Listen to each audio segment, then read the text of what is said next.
10-10. Over and out. 18 kilometers to the south, in the 41st Precinct's relay booth, a small crowd has gathered around Communication Officer Jules Oldboy Pidier, around a dozen cops. The small room is filled with cigarette smoke, abuzz with laughter, when Officer Judith Minot enters. Her left arm is in bandages, and her hair trimmed short. What is going on here? Did something happen? What happened is my partner made contact. It's not good. He's lost his badge and his sidearm. He seemed confused, delirious even. Mac, the torso Torson, is finger-fucking his fist, laughing hoarsely and apparently telling some dirty story to his partner, Chester McLean, near the entrance. Yeah, Mullen was fucked, alright. Sounded fucking drunk. Yeah, Mac's right. This was some gnarly shit there. I mean, before he started begging for money, it was... Enough! None of this is funny. It's fucking sad. That's what it is. He's a cop. He's one of us, goddamn this. We must help him.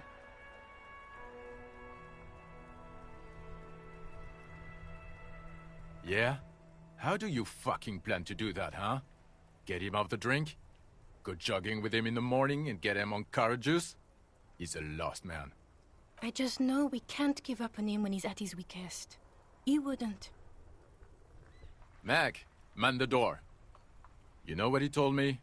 I don't want to get better. I want to get worse. Those were his words. This shit does not leave this room. Not a word of this to the captain. Or anyone else. We'll give him a couple of days to pull his shit together. I guess I can hold off the report for a few days. Good. Okay, everybody. Nothing but a prank call here. We all got our laughs. Now get back to work. Far north, on the other side of the motorway, the officer quietly hunches with his hand in the motor carriage.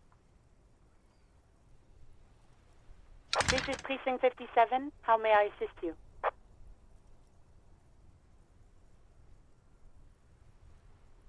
It will take just a moment, officer. Her voices fade out into the familiar radio static. Gottlieb, what do you want?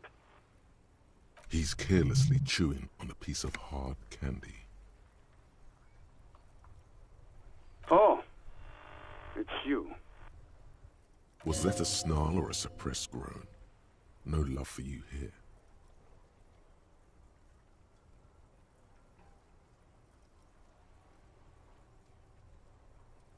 With all the damage you've been dealing yourself with drugs and alcohol, I'm not surprised. There is no surprise in his voice, only careless suit. What else? I'm not a brain doctor. Look on the bright side. You've got a whole new life now. Use it wisely. And you survived it. Congratulations. Are you mobile? Sort of, but by God does it burn in your chest. Even better. Anything else? I wouldn't worry about that. Officers your age have coronary trouble all the time. Also... Accept it. The body is an object, and objects break down. Do what good you can with yours.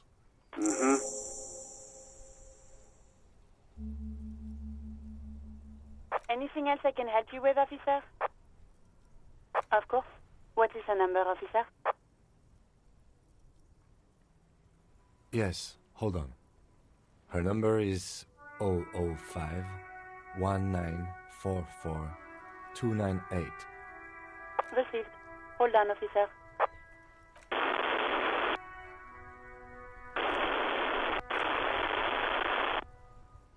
Give it a minute. She might be busy at the moment. Takes a bit to get to the phone. Just wait. Relax. Officer, I have Sylvie Malaika on the line for you. Yes, hello?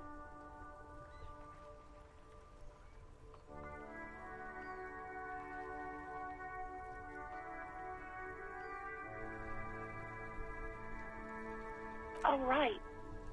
Hello, officer. What can I do for you? You can hear resentment in her tone. She's not thrilled to be talking to you again. There is no resentment in her tone. She wants you to ask her out. No question about it.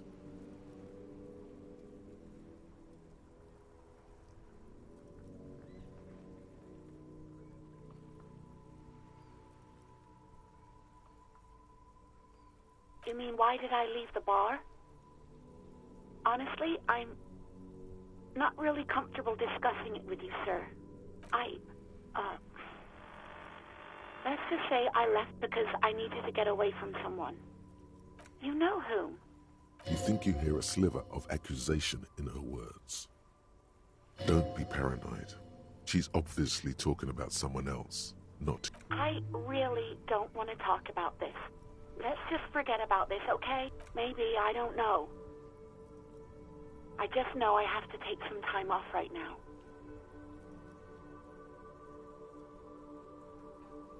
No, not me. No, sorry, I don't. Not a lot of people have phones around here. Copper thieves take the wires. People don't have the money to have the cables put in again. They use the Union's phone, or the one on the coast. It was someone else. We'll find them sooner or later, officer. It just might take a while. What? Of course it bothered me. But I thought the Union already knew about the court. No one calls the police. The Union would get angry. You know, what the Union says goes. People listen to them and they take care of their own, which is like everyone here. Garbage.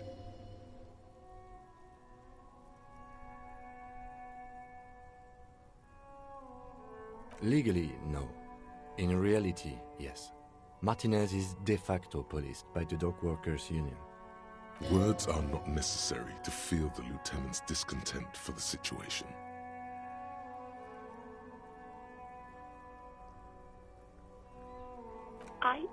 I didn't want to get in trouble with the others. Push her further. Show her the error of her ways. No, don't push her. It sounds as if she's about to cry. The other people who live around here. Local people, I didn't want trouble. Her voice is resigned and weak. You don't live here. You don't understand. Squealing is frowned upon here. Everything is dealt with, well, by the Union, internally. Please, I just didn't want any trouble. You do? Oh. What else can I do for you? Yeah, go on.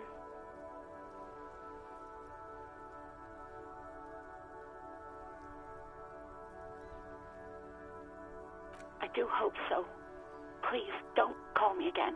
Bye.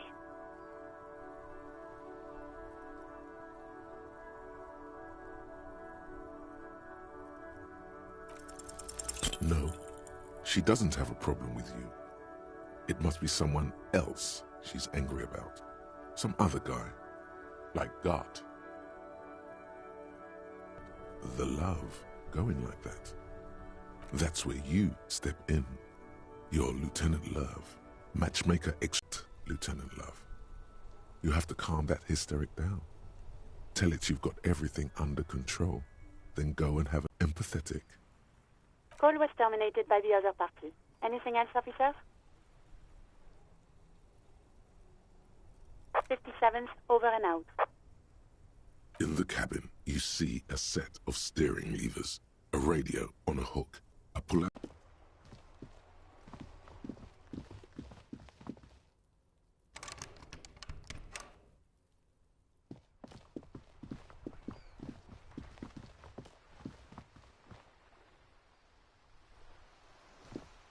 Hello, sir. Step right in. The store is open. Are you interested in a new and exciting book?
It's a bookstore, sir.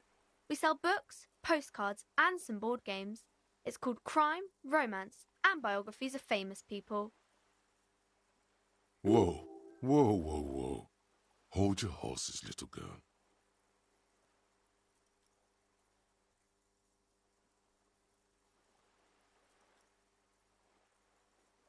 You're fooling nobody.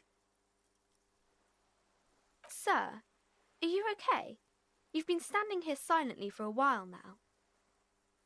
Okay, sir. I'll try to answer any questions you have. I hope they're about books.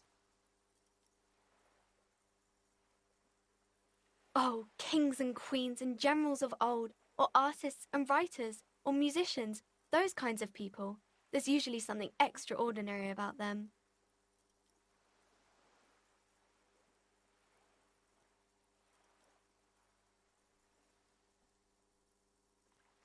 I think that's why people read them, to find the secrets of their fame. I don't know about that, but I imagine life is great when you're famous.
Why would they do that, sir?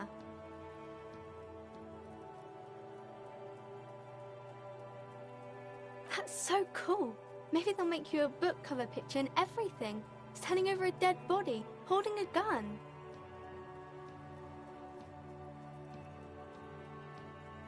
My name is Annette, sir. My mum, her name is Plaisance. She owns the store.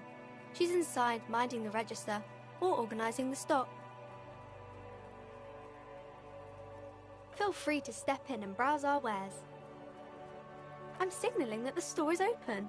Otherwise, people might not know. They'd miss out on the crime, romance, and biographies of famous people. A sudden gush of wind turns the pages of the books on the counters.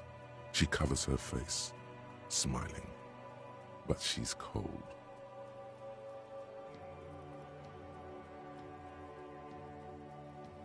Kind of you to offer, sir. What could you do to help her anyway?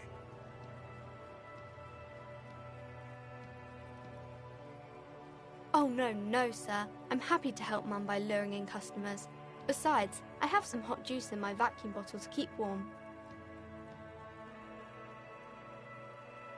I do my studies at home at the moment.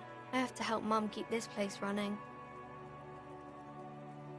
Mum says it's necessary to do both because it builds character. Mum says a proper worker is dutiful. That's how you get ahead in life. You succeed.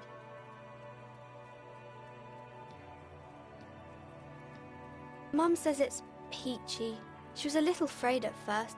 There's talk about this house being cursed.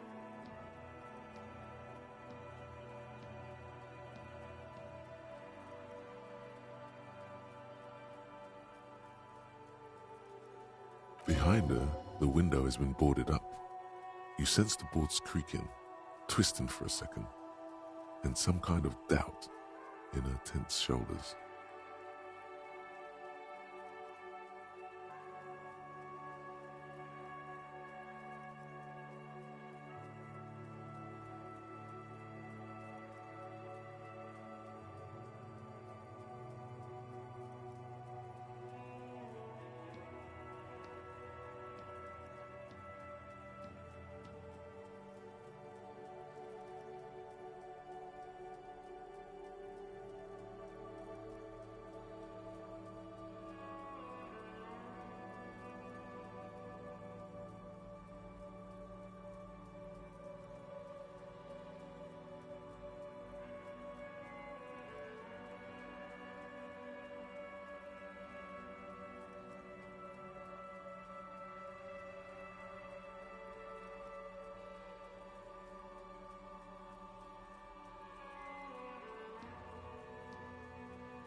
Cursed in the way that makes them say that no business has ever really thrived here, sir. That they all go... I wouldn't really say it like that, but I guess so.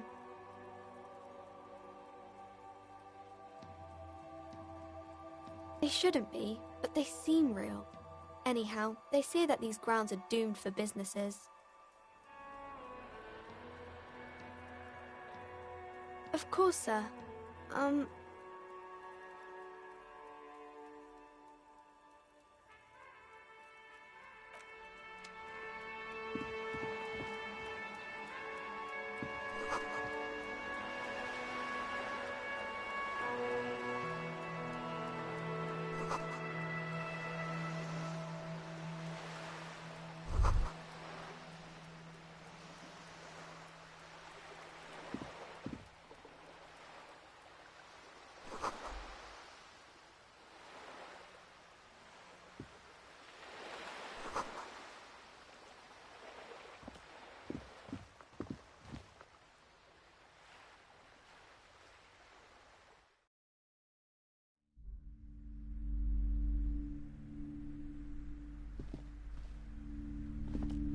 Welcome to Crime, Romance, and Biographies of Famous People. My name is Plaisance. Be welcome, and please take responsibility for the energy you bring into this space.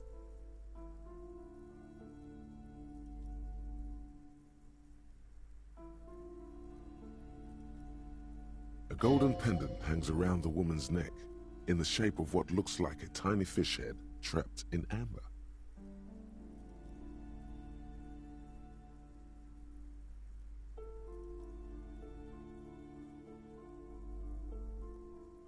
I am the proudest owner of our little shop of culture.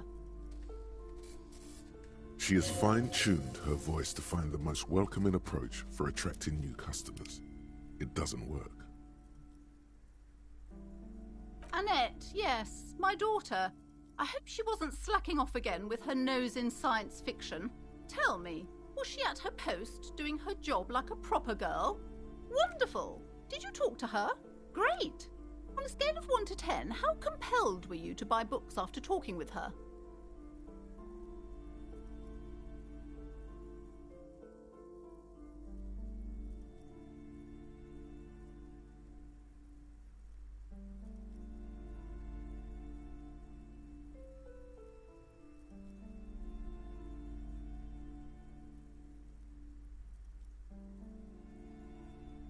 Her opinion of her daughter depends on how well she lured you into the store.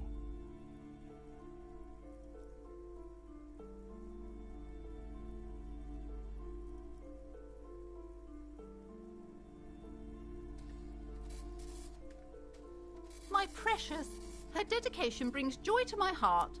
If you have children, I hope they turn out as great as my Annette.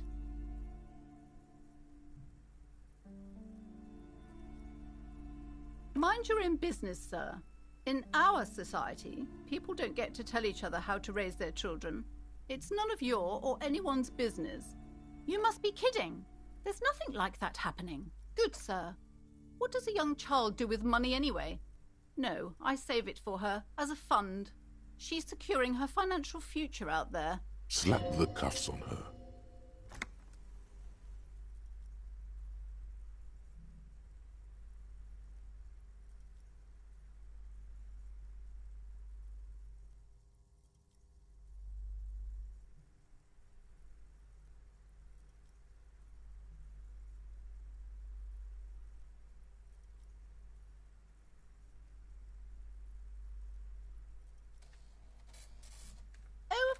Officer, good work. Are we done with the jokes now? Yes, we've had quite enough fun here. Right.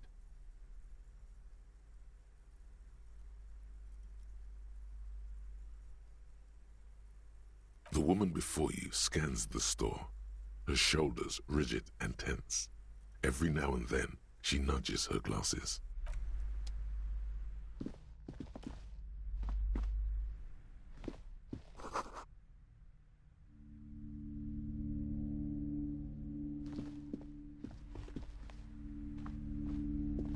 The display rack is brimming with worn paperbacks featuring an extremely muscular, sword-wielding barbarian on the cover. Nearly all the titles contain the word Heimdall somewhere. Rows and rows of Heimdall men blur your vision. You make out some titles. Man from Heimdall and the Mammoth Riders. Man from Heimdall, Return to Heimdall. And the solipsistic Man from Heimdall and the Heimdall Man. Maybe 100. Man from Heimdall and the sages at the end of the world. Man from Heimdall and the false god. Man from Heimdall and the scorched earth. Man from Heimdall, the Heimdall colonies. Man from Heimdall and the swamp beast. Man from Heimdall and the snow crabs. Those snow crabs are worse than they sound. The display rack before you is burdened under piles of Man from Heimdall novels.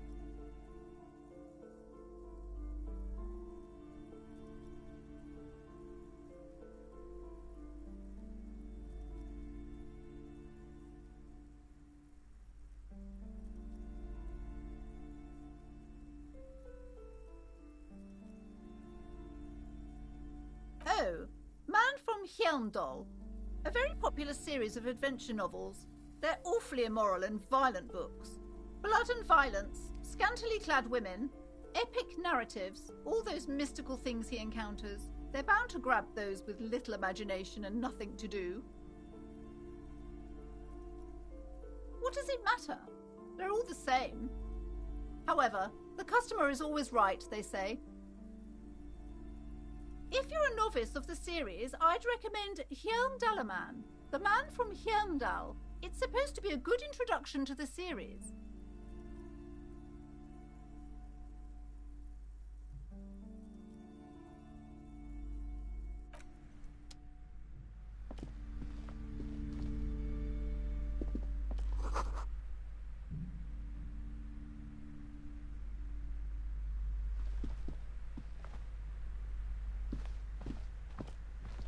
A small mountain of colorful board game boxes.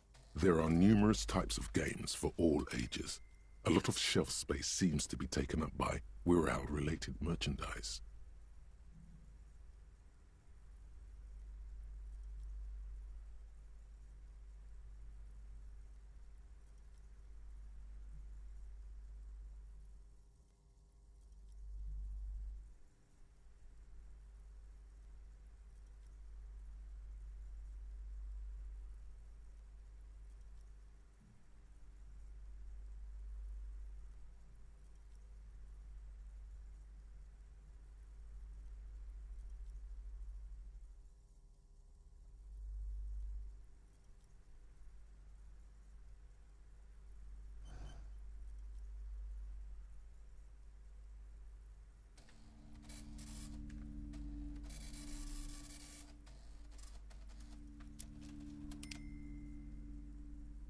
Wonderful board games, sir.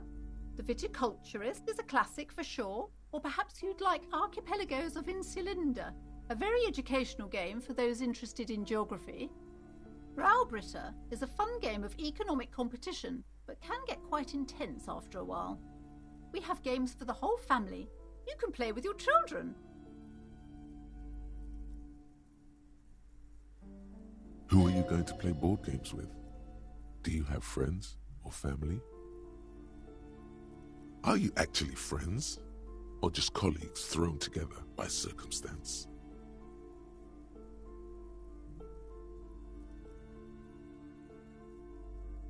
Don't be so hard on yourself, sir. You just need to clean up a bit.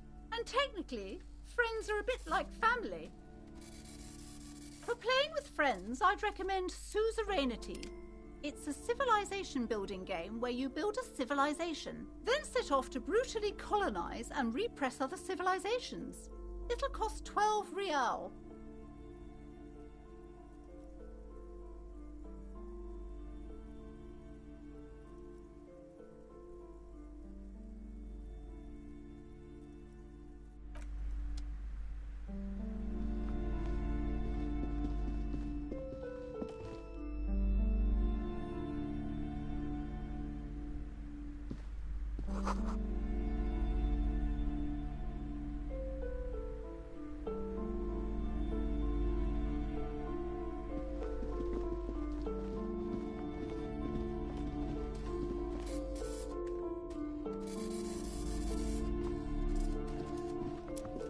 These shelves are overburdened with books from the same series.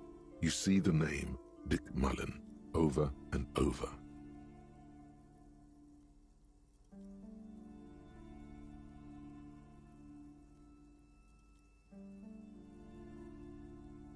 Oh, crime, robberies, murders, even sexual crimes. We're fortunate to have Dick Mullen and his stories to sort all that out. You're a police officer, apparently. You should buy all of these. They really do teach a person how to be a proper detective. Crime fiction is a disgrace. An asinine misrepresentation of the physical attributes of the arduous everyday work of actual police officers.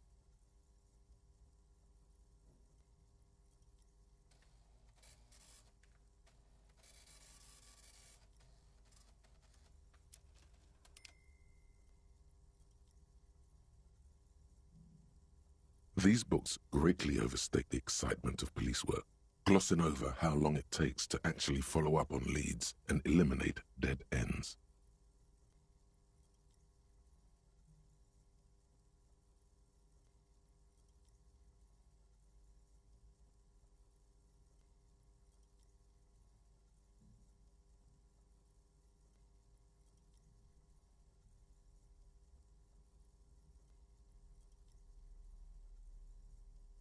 Furthermore, they have no idea how hard it is to simply remove a body from a tree. What's more, they completely ignore the psychological hardships of year after year coming into contact with people during the worst days of their lives. Not a single mention of all the stress this work creates upon the officer's family. Detective fiction just doesn't tell the truth at all. Now, would you like a list of all the books found on the shelf? You see Dick Mullen on the job. Get Me Mullen. The Stalwart Adventures of Richard P. Mullen. Dick Mullen and the Murder in the Orchard. The Sordid Affair of Dick Mullen. A killing is declared. Dick Mullen in the Murder House. The Final Case of Dick Mullen. An Obvious Lie. Dick Mullen in the Clock Tower. The Ordeals of Dick Mullen. Dauntless Dick. Dick Mullen's Funeral Pyre. The Murder of Dick Mullen. Oh no, turns out he faked to solve a case. Shelves filled to the brim with crime novels featuring the supposedly stalwart Vespertine.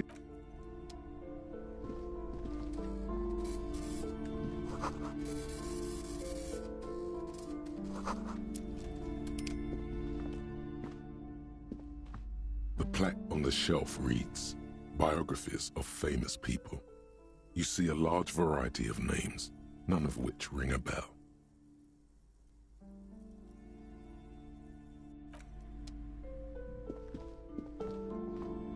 Several maps have been attached to a bulletin board hidden inside the alcove.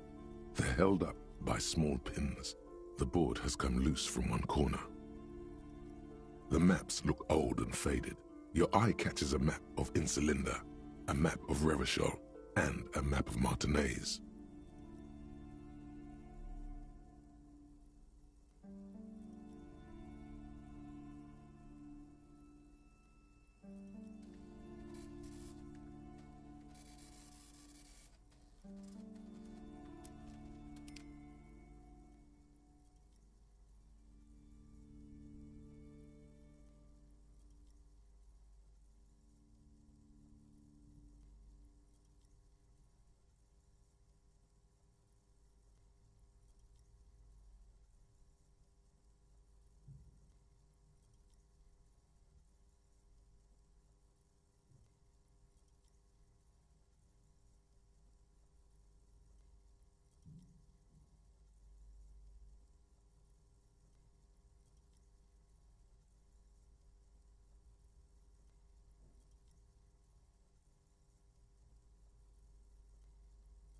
It's not really a map.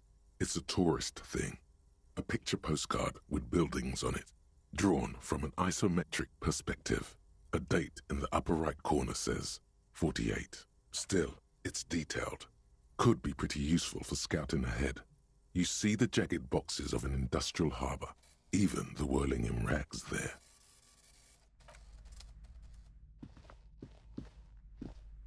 This bookstore is not strictly about crime, romance, and biographies of famous people. There's also a wide range of paranatural literature.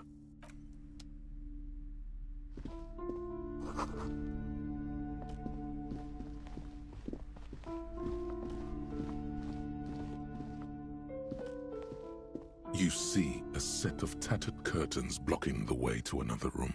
A strange cage-like trinket dangles from the curtains.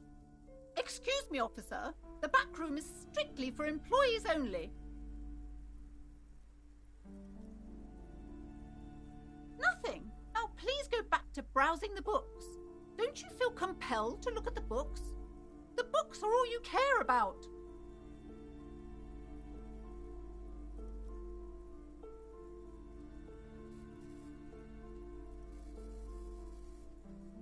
Oddly enough, the more she tries to draw you away from the curtains, the more alluring they become.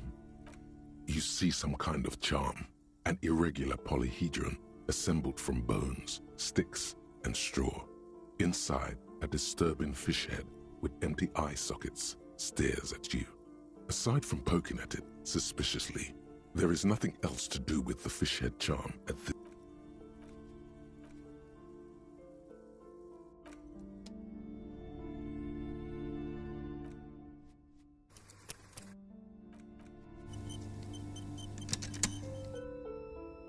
The curtains. Nothing. Oddly enough, the more she tries to draw you, just as you're about to pull apart the curtains, the petrified voice of the shop owner cries out once more. Sir, don't touch that. I told you it's off limits for the customers.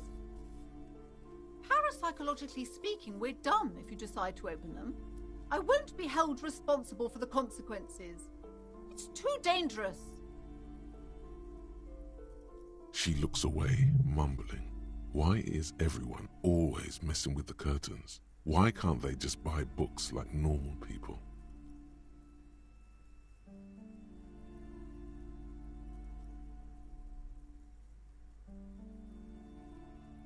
No, it's just a storeroom for the employees, I told you. Now please step away from the curtains.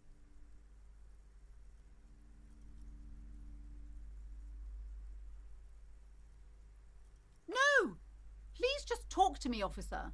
Come here and let's talk this through before you decide to do anything extreme.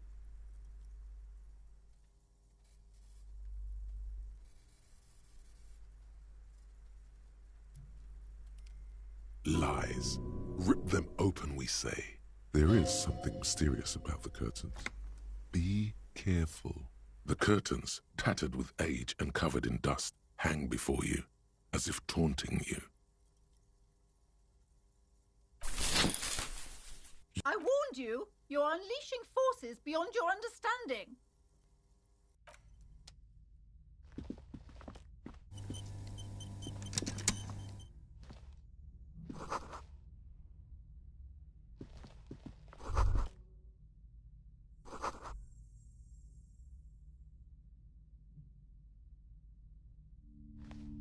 A heavy door with a missing handle stands before you, covered in dozens, if not hundreds, of little oddly shaped trinkets and charms.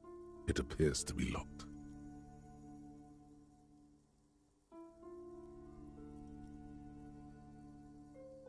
What if you just break it down?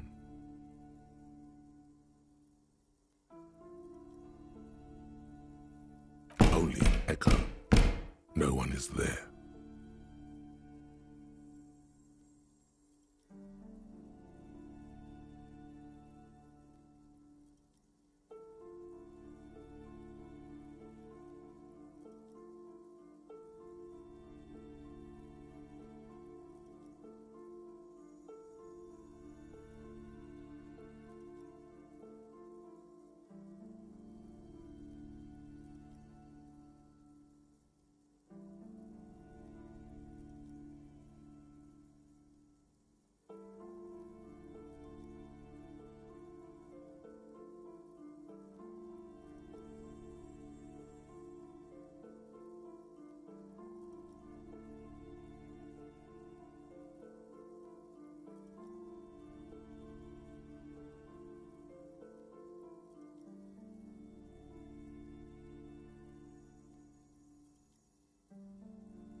wasn't kidding when I said we're parapsychologically done. You clearly don't care about the consequences. What gives you the right?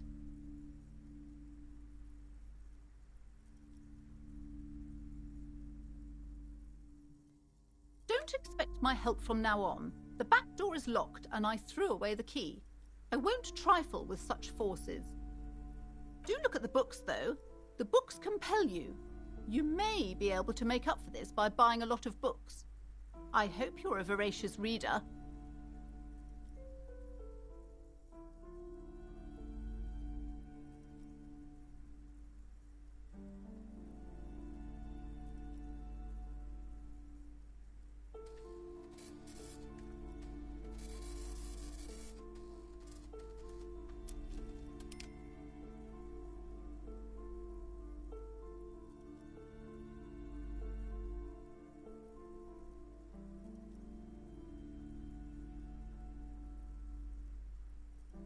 Oh, yes. How's my precious doing? She's a good girl. The woman before you scans the store.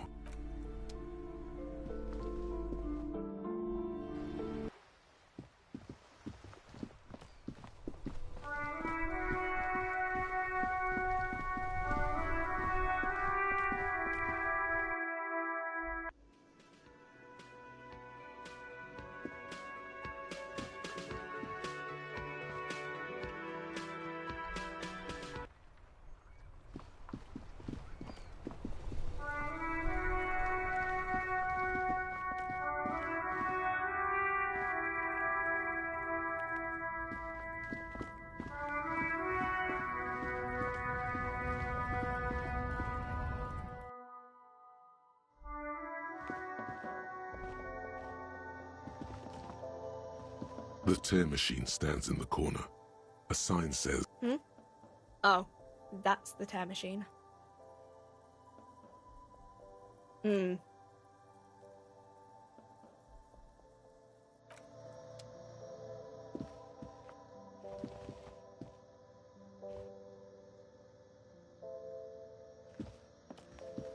small cabinet on the wall is filled with various medicine bottles, nasal sprays, and blister packs.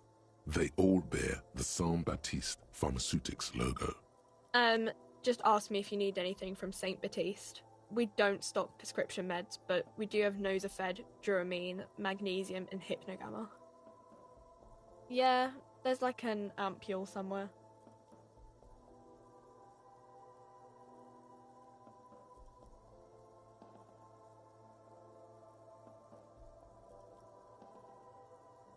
Okay, don't, overdo it or something.